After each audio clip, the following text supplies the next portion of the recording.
Welcome back, Anubis Legion. Today we're reacting incredible inventions you didn't know about. Let's get started. Also, what horror game recommend me? Not it don't even have to be a horror game. Recommend me any game y'all want to see me play.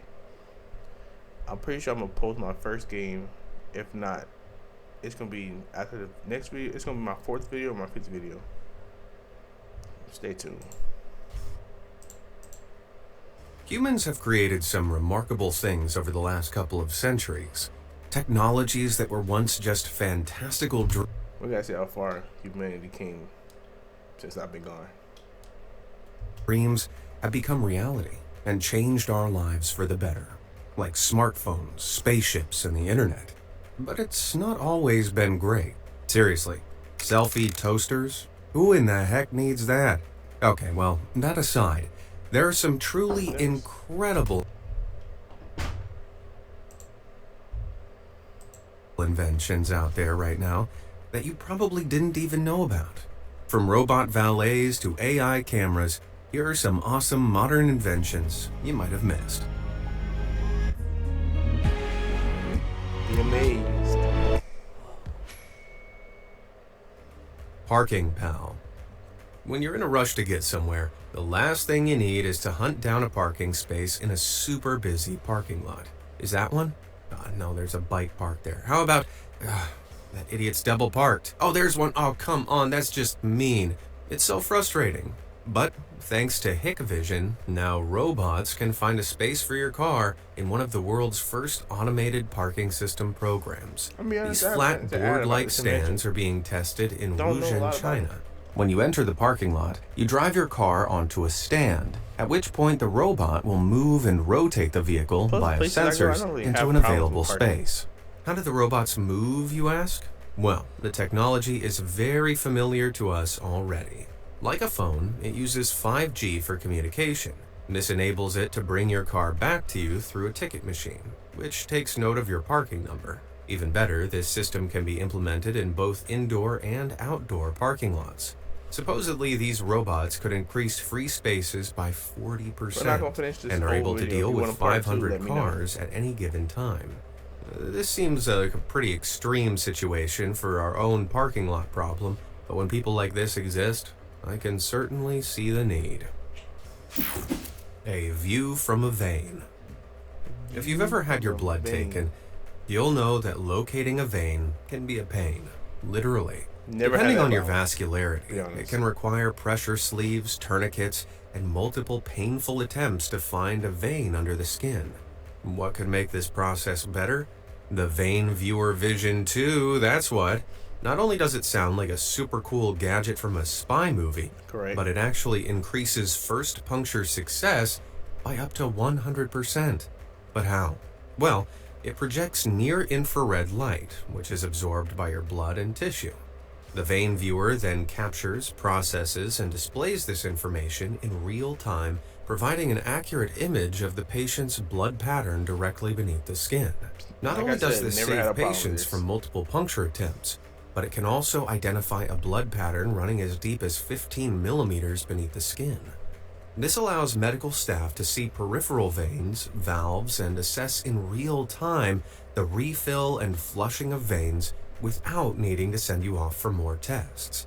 Personally, I'm all for inventions that mean I spend less time in the hospital. Picture this. Good point.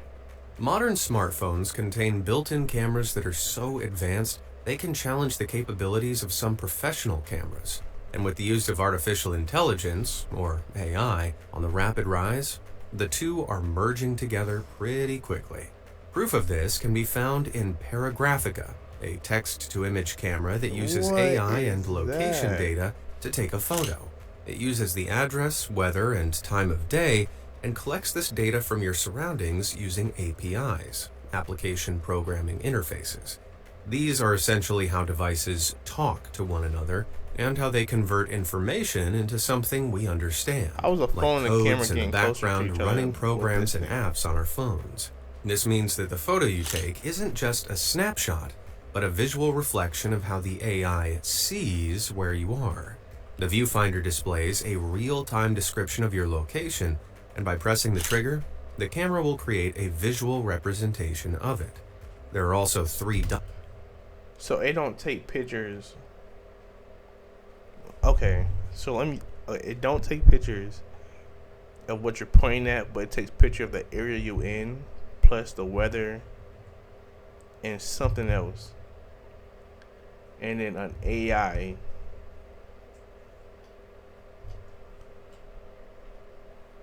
Hey, see, I've been here in a long time. Y'all might think this is just regular stuff. An AI.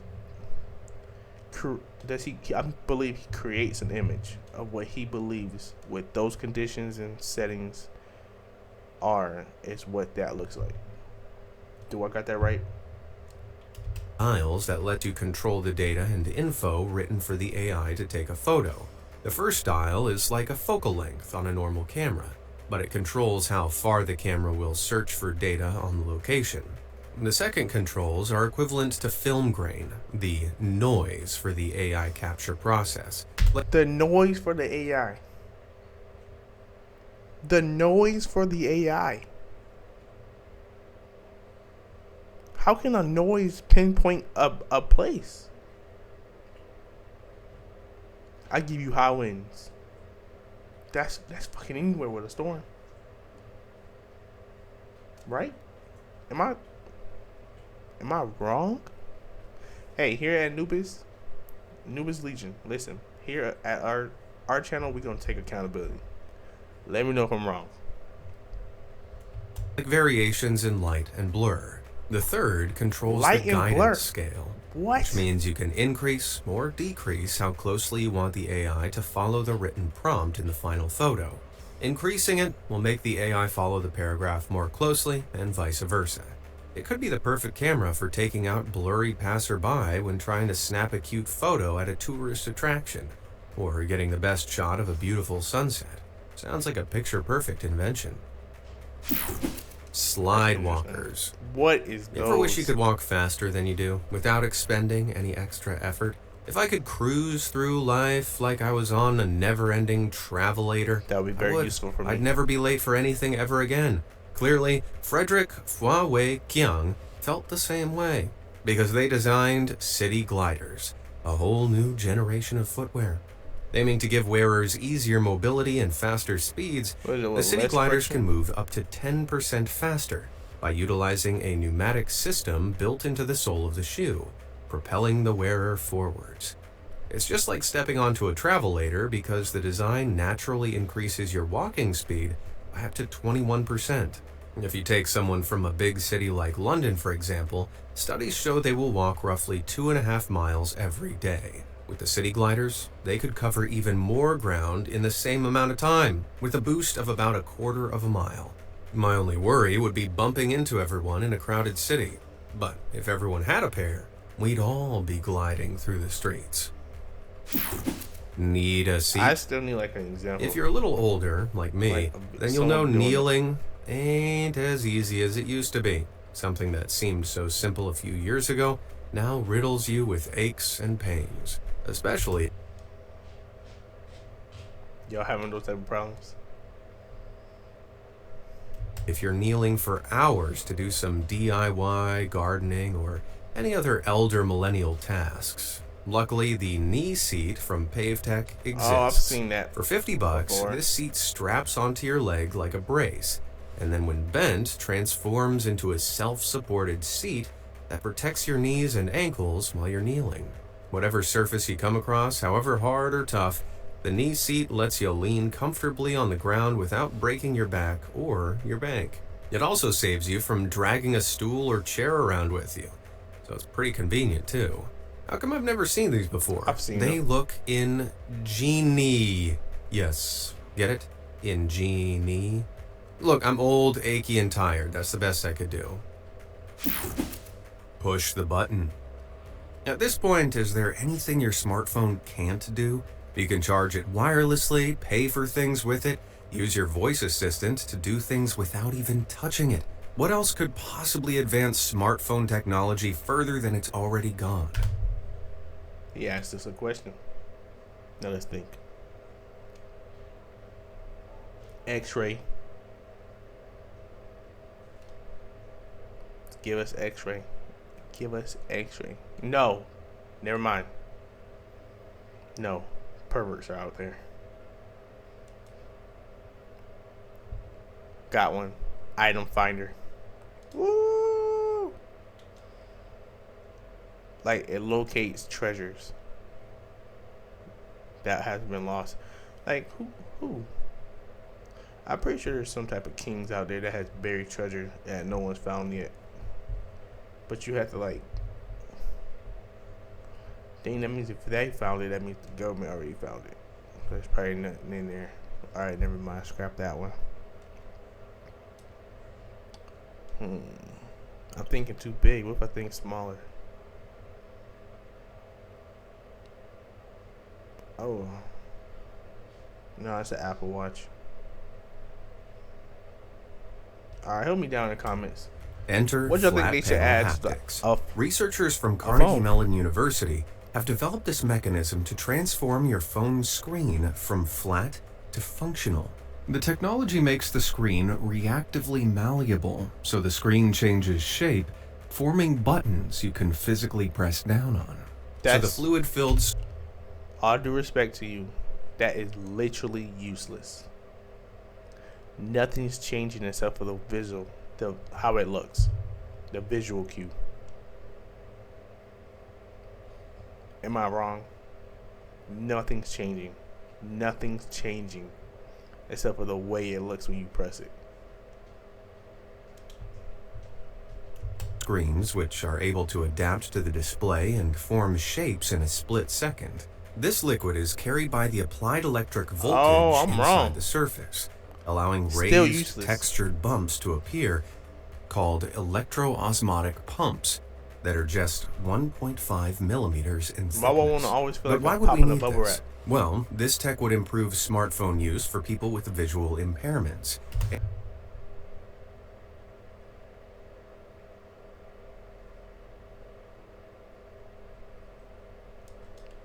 I am so sorry. I forgot all about disability.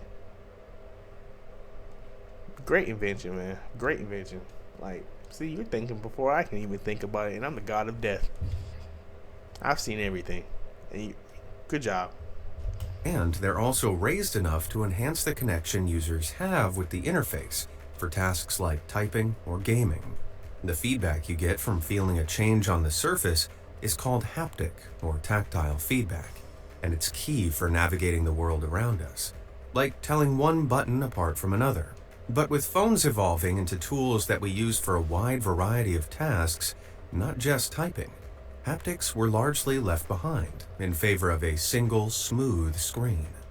That's why we tend to make so many typos on our phone. But we invented autocorrect to sort that out. Well, sort of. It can still get the words ducking wrong. Still, this innovation that could take the world by storm and mark the return of a more tactile approach to using devices feels good to me. Sounds good. Super fast cell.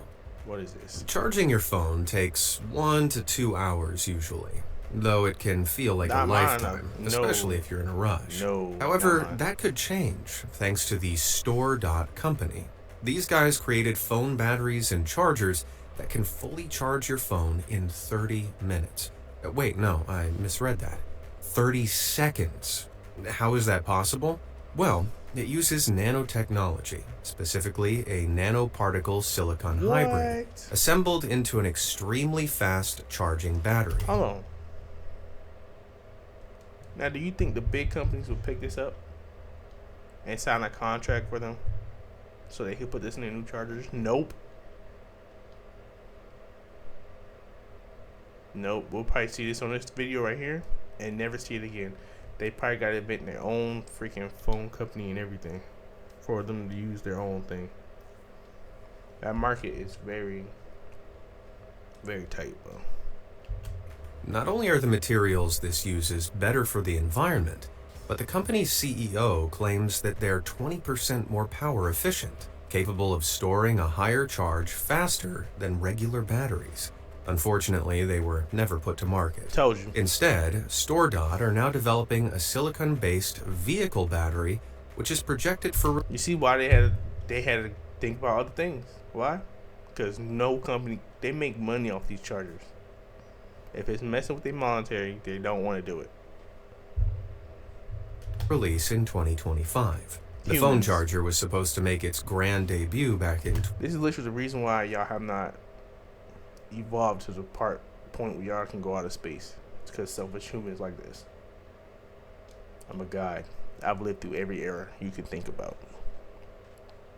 2016, changing the game with its incredible charging speed and 90% decrease in manufacturing cost. You humans. You know what? Never mind. I'm not even going to get into it. Let me not get into a rant. All I'm going to say is water. 7%. Really? Pivoting to electric cars must have proved the better resource of time and money, because they have now halted all plans to release the 30-second phone charger. I feel robbed. Shoe innovation. Society hasn't been great at providing those with visual impairments with a usable infrastructure. Sure, we have things like tactile paving, but we also have obstacles from bikes to trash left in the middle of pathways and sidewalks, which aren't great for people who can't see. Luckily, Inimake is here to combat this. It's a device that fixes to the... Happy he put that in first. It's for people with impairments, okay? Great invention. Front of the shoe that contains a sensor which can detect anything up to 13 feet away. When the shoe approaches an object, the Inimake will vibrate, instantly alerting you to it. Now, my question is, can it get trolled? The thing about humans is they're smart when it comes to evil things. I'm not gonna lie, they're very creative in that way. Can someone stand in front of it and jump out the way repeatedly, making it vibrate? And the closer you get, the more intense the vibration, so you can gauge the range of a trip hazard at a foot height without needing to see it. It even contains lights, not for the user, but to alert anyone nearby who might be on a collision course to look up from their phone and move out of the way. It even has a Bluetooth link, which can be connected to your smartphone. This way, you can adjust its sensitivity and range to objects based on your individual needs and surroundings. At $3,500 a pair for these devices, it's a little pricey, but I'd say the autonomy it affords people with visual impairments is priceless. Personal plane. All right, we're gonna stop it right there. Let me know if what y'all want me to react to next. Stay safe. Anubis out.